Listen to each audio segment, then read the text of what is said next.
You don't always get to choose in this life, win and lose in this life. But I'ma prove in this life, we can move in this life. Can't change up, my team too real, so we stay up. Yeah, this is our year, can't change up. My team too real, so we stay up. Yeah, this is our year, can't change up. My team too real, so we stay up. Yeah, this is our year, can't change up. My team too. So, do you need a leader bike? I don't think so. What you on today, man? 2019 Yamaha R3. Yeah, sold the track. Yeah, it's a good looking bike. But yeah, this the first fairing bike I had. You know. Yeah, what'd you have before then? I had the little BMW G310 2018. That's when I figured out that I didn't like the street bike. So the regular bike without no fairing. I went down there with Texas, down there with Rob and them boys they blow my doors off, man. The wind had me hurting so bad. Yeah. So I knew then that I was gonna be replacing it. Well, yeah. That leads me right to the subject that I wanted to talk about today. All right. So I got another buddy that wants to get into riding bikes. All right, me and you, we've been riding about the same number of years. So I think that we can offer some perspective, right? On what makes a good first bike. Because you got some people that think that, hey, buy your forever bike right off the bat. But what do you think? You know what?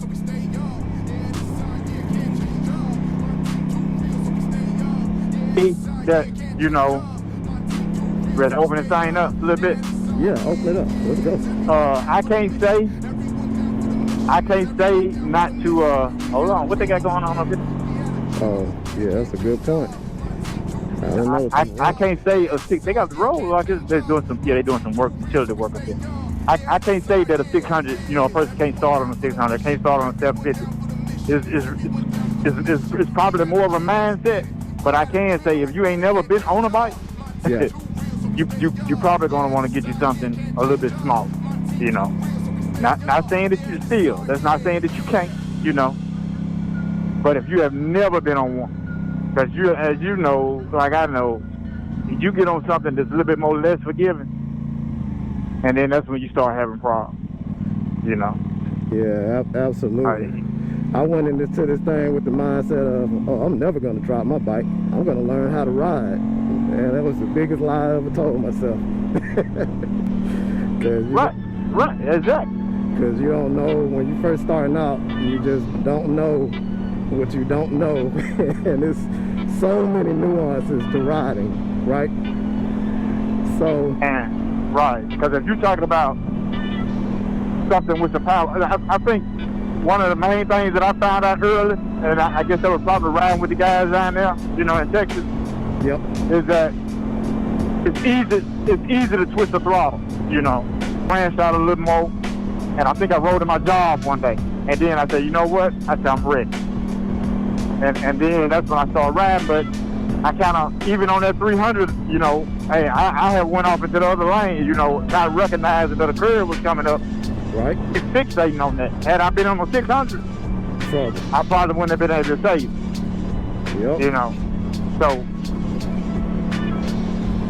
I would definitely say if you can handle the mindset and not be doing all that crazy stuff, yeah, you can start on a 600 or something else. But I would say they got so many beginner-friendly bikes out here now. Now you got something that's not in the 300 class. You know, you got 400s and 450s. So you got something that can last you a good while, and while you can still learn on it and still have the power to keep up with everybody else. Yeah. That's just my perspective, you know. No, that's a good perspective, because, you know, I bought a Ninja 400. That was my first two-wheel motorcycle. And I thought I was bored with that bike, man. But I didn't know, again, what I didn't know.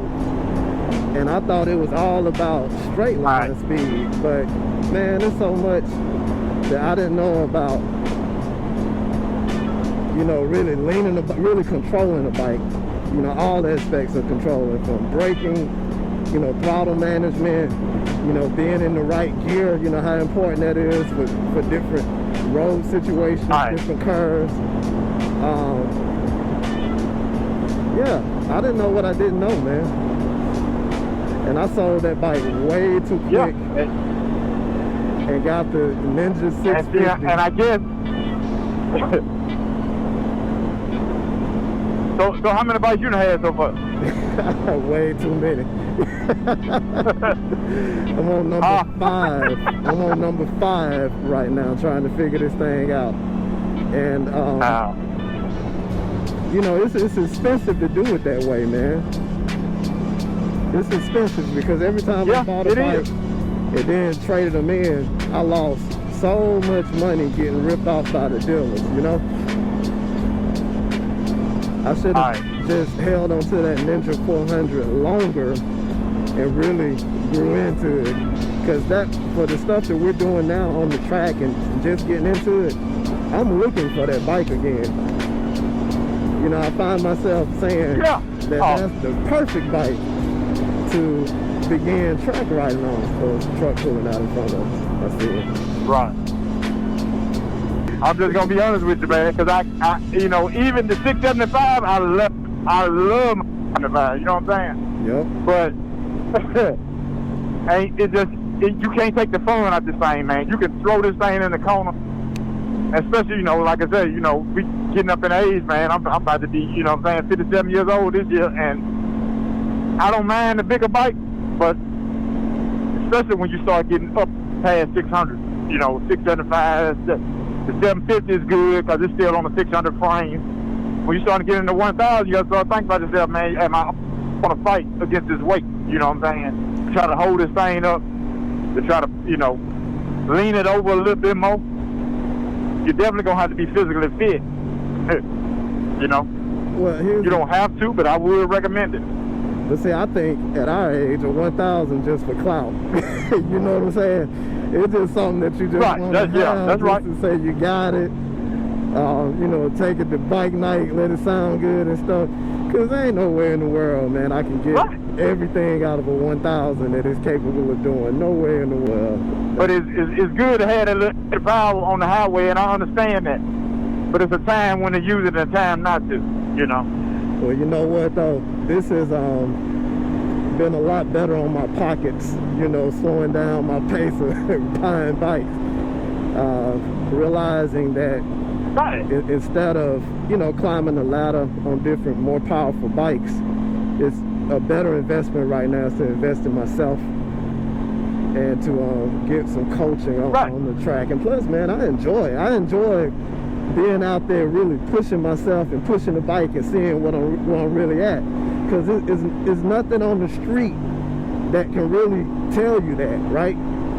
Just like now, we can't, because it's a public road, but these bikes got so much more performance than what we're able to utilize, even these low CC bikes on the road. Yeah, for me, I think that, you know, having been done the track days, it kind of put me ahead, you know, in the riding game. It opened my vision up, you know, opened my thinking up. But I'm hearing that we're in agreement that a low CC bike is the right choice, or should be the right choice for a beginner. It's a perfect for a beginner. Yeah, it'll definitely be the right choice. So, and like I said, if I had to do it all over again, I don't know if I would R3. I can't say I would, I can't say I won't. But what I can say is, woo, let's go, baby. I can say that I definitely would probably go in that 400, that 4 class, you know, 450, something like that. Yeah. And I wouldn't have been so in a hurry to kind of step it up. Well, all right. So we're in agreement there. So the question is, out of all the low CC bikes, and when I say low CC, I'm talking about 400 CC on up, because the 300s are kind of going away, right? Like you said, the market's moving more so towards the 450s, 500, or motorcycle manufacturers are starting to produce more 450s and 500 type bikes. So out of all the bikes that's on the market, which one would you recommend for a beginner? Now, I'm going to be honest with you. For what you're getting and for the price, I would definitely jump on that 450 CF Moto. Yep. Because you getting a quick shifter, you know, you're getting styling, you're getting a light bike, you're getting any little other features that most of the big bikes carry, you're getting it out of that bike. And that bike less than a damn 400, to be honest with you. Ooh, so they stopping up. That's what I like about, Steven, that's what I like about the Ninja 400, because it's a tried and true platform. You know, it's missing some of the new tech, but you know what you're getting with that bike. Ultra reliable, right? Very broad aftermarket parts market for it. I shouldn't say market, but there are a lot of aftermarket parts for that bike. Yeah, I just think you can't go wrong with it. The insurance is cheap on it. Yeah. And they look good. Another big issue. Another good thing, the reason to start on low CC bikes. You know what I'm saying? The insurance, because you really ain't knowing if this is what you're gonna really want to do or not. You know what I'm saying? Yep. If you really want to ride, and if you in the younger age group, the insurance will be up the chain for that 600 and above. It's like a car note. You know what I'm saying? You almost gonna go get your car. You almost gonna get your car for what you can really pay for it, man.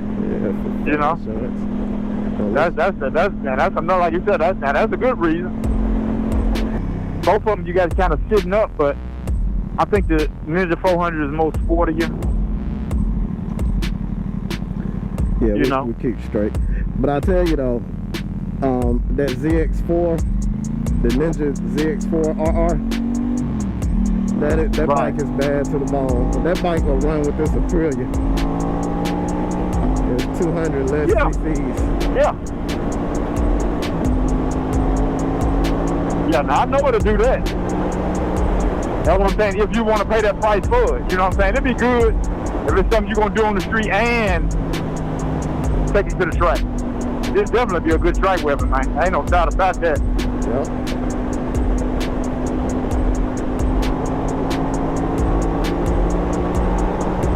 Definitely. And one thing I like about the R3, see, I like the engine brake. Yep. But when the curve's real, let's just get right back on the throttle. Yeah, I see you leaning that thing real good. You got some speed coming out of that corner, what? man. Yep. You got it wide open. Yeah. See, your brakes are better than mine. We started braking about the same time. Yeah, this bike, well, see, now, like I said, to be honest with you, that's what I'm saying. See, I really wasn't even on the brake that much. Because the engine braking and the power on the engine braking in is so good, you can just roll off and just keep and then roll back on the throttle. You really ain't even got to get on the brake sometimes. Yeah, that's cool. It all depends on how fast the radius of the curve is. You know, and that's just something that the bigger bike ain't gonna keep. Me and my buddy spent the remainder of the evening riding one of our favorite twisty back roads in the area. And to sum it all up, we both feel that low CC bikes are great starter bikes. The reason is, with 600s and 1000s, you just don't have much room for error. There are just so many nuances to riding, and you want to take as much risk out of the equation when you're just beginning. At least that's what we both did. Well, thank you for tagging along up to this point. I really appreciate you watching this video. If you found this information useful, or if you found the video entertaining, please like and subscribe. Leave us a comment about which bike you feel is the best starter bike, or let us know if you think a beginner can start on a 1000.